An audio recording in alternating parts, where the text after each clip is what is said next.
I end with a thought? Yeah.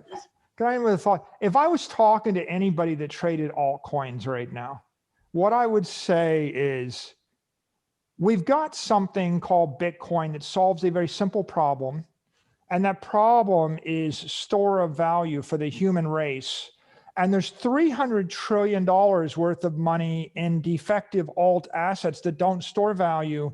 And Bitcoin is a small fraction of that. There's no reason why it shouldn't get 100 times bigger as people figure it out. If I gave you something that solved a problem that's going to get 100 times bigger, and all you got to do is hold it and wait, it's a, why do you want to juggle razor blades and chase after very complicated trading strategies and deal with things that are risky that you don't understand when there's nothing on earth that's going to be more valuable than storing the monetary energy of humanity? And Bitcoin has already solved the problem. So you have a chance to buy into the most important digital network of our lifetime, maybe the most important digital network of 1,000 years. Okay, so if you want to gamble or invest in other things, I wouldn't tell you you can't buy Tesla. You can buy a house, you can buy Tesla. If you think that a certain crypto asset is going to dominate in some area of stablecoin, private coin, if you passionately believe in smart contracts or DeFi or whatever, and it's an investment, like a venture investment. Go into it with your eyes open. Make sure you understand it. Make sure that you understand why it's the superior creature and it's going to defeat every other creature. But if you're dismissing Bitcoin right now, Bitcoin is going to be 100x bigger than Apple, and you can be there first.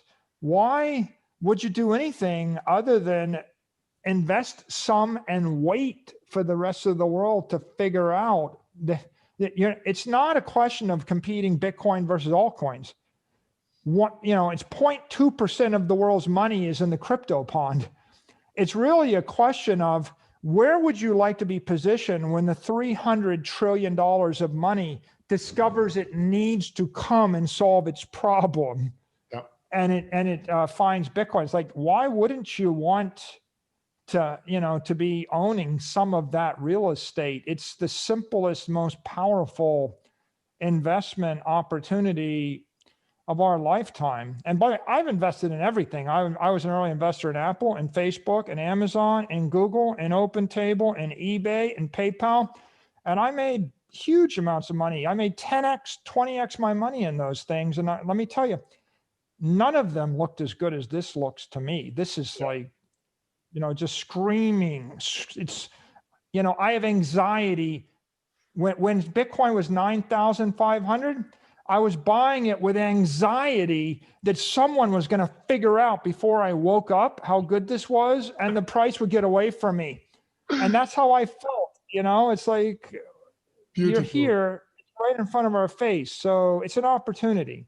It is so obvious, actually. I have to say the same, but it's always like that. I mean, if you gave someone the Amazon business model in 1998, of course, someone who was smart back then, he read it, he would understand it, but these information were not available for everyone. So everyone who is actually deep diving into Bitcoin, it is getting so blatantly obvious because, I mean, if the demand for watches increase, they just print more, they just create more. If the demand for US dollar increases, they print more. Demand for real estate increases, they build higher, they build artificial islands. But if the demand for Bitcoin increases, the only mechanism, actually, if you only have demand, supply, and price, is the valuation to increase. And it is so blatantly obvious in the end of the day. And with the network effects actually getting bigger and bigger and taking over the world like a kraken, you are talking in energy. Everything is energy. You want to attract energy, and the best thing to attract monetary energy is by holding Bitcoin because it is scarce. So for me, it is extremely valuable, extremely obvious. So thank you so much for sharing your thoughts, because I really think